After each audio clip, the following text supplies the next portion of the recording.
ننتقل إلى اللوحة التي تبين لنا هيكلية الحروف العربية من حيث التفخيم والترقيق. إذا نرى على الشاشة الحروف العربية.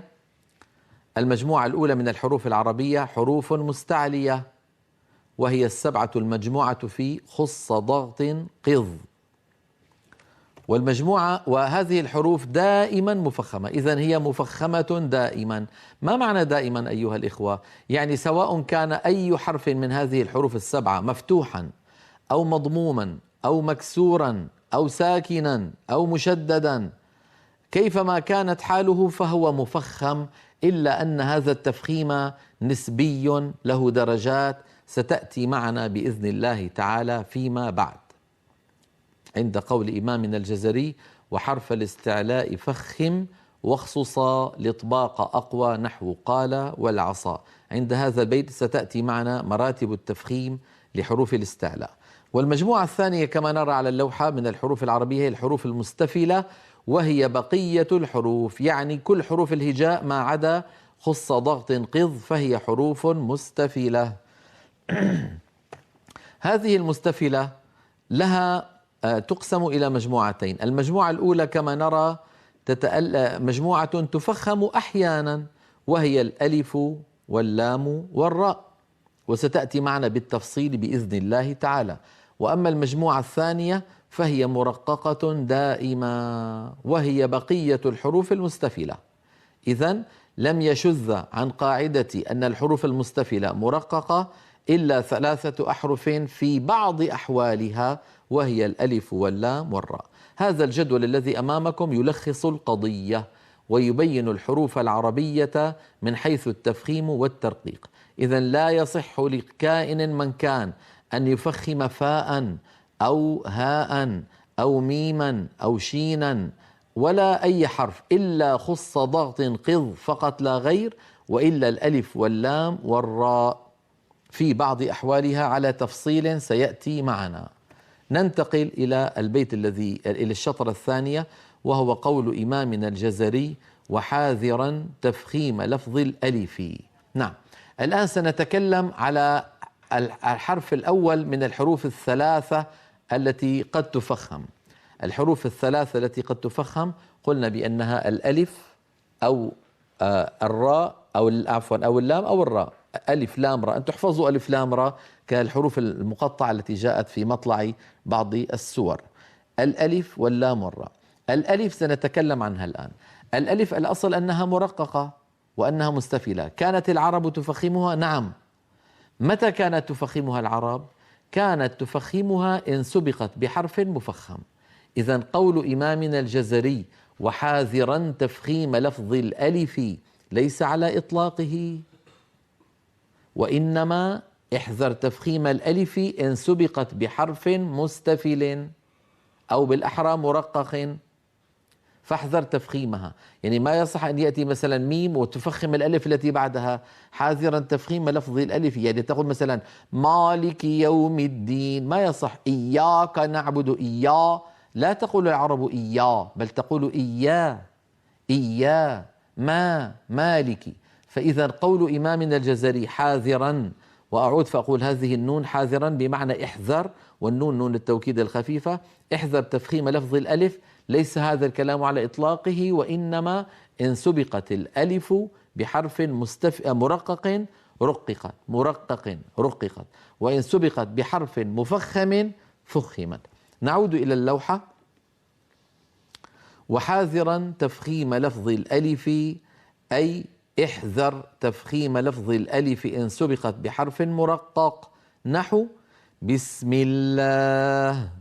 لاحظتم كيف الألف في بسم الله مرققة؟ بسم الله. ولا يصح أن نقول بسم الله، هذا لا يصح أبدا. قل اللهم، قل الله، ولا نقول قل الله.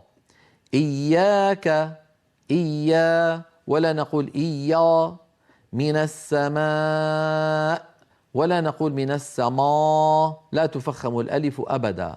الناس، أيضا الألف بعد النون مرققة لأن النون مرققة، ولا نقول الناس، هذا لا يصح أبدا. إذن هذا بالنسبة للترقيق. ننتقل إلى اللوحة التالية. أما اللوحة التالية لو سمحت، أيوة. أما الألف المسبوقة بحرف مفخم فيجب تفخيمها، نحو خالدين.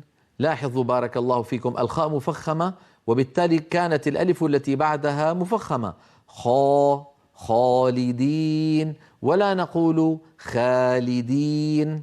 والقائمين، لاحظوا بأن الألف فخمت لأنها سبقت بقاف، والقاف من حروف الاستعلاء فهي مفخمة دائما. والقائمين، ولا الضالين، أيضا الضاد مفخمة، وبالتالي الألف التي بعدها مفخمة كذلك. من الله، من الله. اللام في لفظ الجلالة في كلمة الله مفخمة، وسيأتي معنا بحث هذه اللام بعد قليل بإذن الله في الدروس القادمة، لأن اللام حرف مستفل ولكنه يفخم في لفظ الجلالة بشروط معينة ستأتي معنا، فهو هنا كما نرى مفخم من الله، فلا بد للألف فيه أن تكون مفخمة. ولا يصح أن يقول القائل من الله هكذا مرخية. يراءون،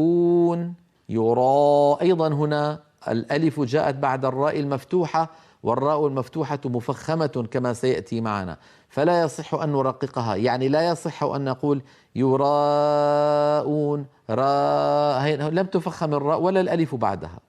إذن خلاصة الكلام أيها الإخوة أن الألف دائما تتبع الحرف الذي قبله، وهو ما يقرره إمامنا الجزري في اللوحة التي ترونها أمامكم الآن في كتابه العظيم بخاري القراء. هذا الكتاب أنا أسميه بخاري، كما أن أعظم كتاب عند المحدثين هو صحيح البخاري، فإن أعظم كتاب عند القراء هو النشر في القراءات العشر للإمام ابن الجزري رحمه الله.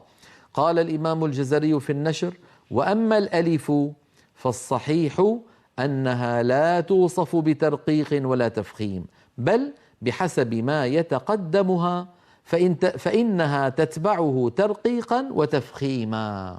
انتهى كلامه رحمه الله. إذن هذا ما يتعلق بالألف بالنسبة للتفخيم والترقيق. الآن هذه الصورة التي أمامكم تبين لكم الفرق بين نطق الألف المفخمة والألف المرققة. لاحظوا في الصورة التي على اليمين كيف أن صوت الألف المفخمة ينضغط إلى قبة الحنك، وذلك بسبب تقعر وسط اللسان وتضيق الحلق.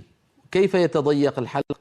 برجوع لسان المزمار إلى الجدار الخلفي للحلق، فينشأ عن هذا التشكل وهذا التوضع للسان ولسان المزمار، ينشأ عن ذلك أن الصوت يتجه رغما عنه إلى قبة الحنك، فإذا اتجه الصوت إلى قبة الحنك اصطدم بتلك القبة وعاد وله رنين يملأ الفم، هكذا من الله ولا الضالين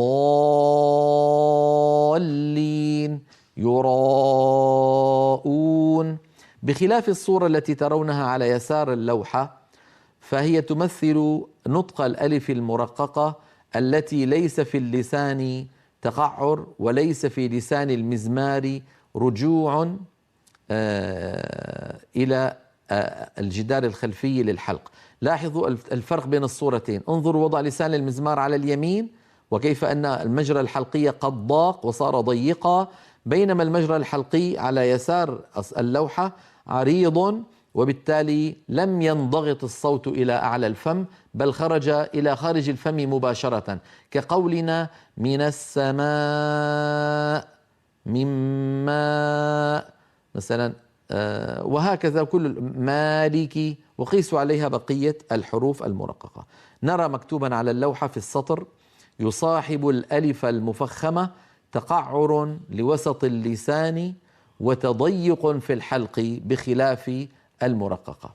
إذن هذا ما يتعلق بالحرف الأول الذي هو حرف مستفل قد يفخم في بعض الأحوال. ما هو الحرف؟ الألف. متى تفخم؟ إن سبقت بحرف مفخم. لاحظوا نقول بحرف مفخم ولم أقل بحرف مستعل، لأن كلمة مفخم أوسع من كلمة مستعل. كلمة مفخم تعني بأن الحرف الذي قبل الألف قد يكون مستعليا، يعني من حروف خصادات قض، وقد يكون لاما كلفظ الجلالة الله، وقد يكون راء مفخمة مثل يراءون.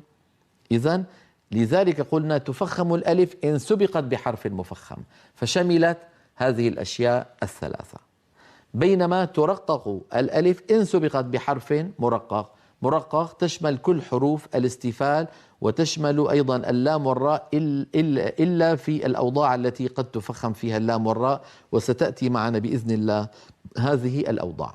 إذن بيننا الجزري رحمه الله في البيت الماضي أن على القارئ أن يرقق الحرف المستفل فرققا مستفلا من أحرفه، وألا يفخم الألف إلا إذا كانت مسبوقة بحرف مفخم،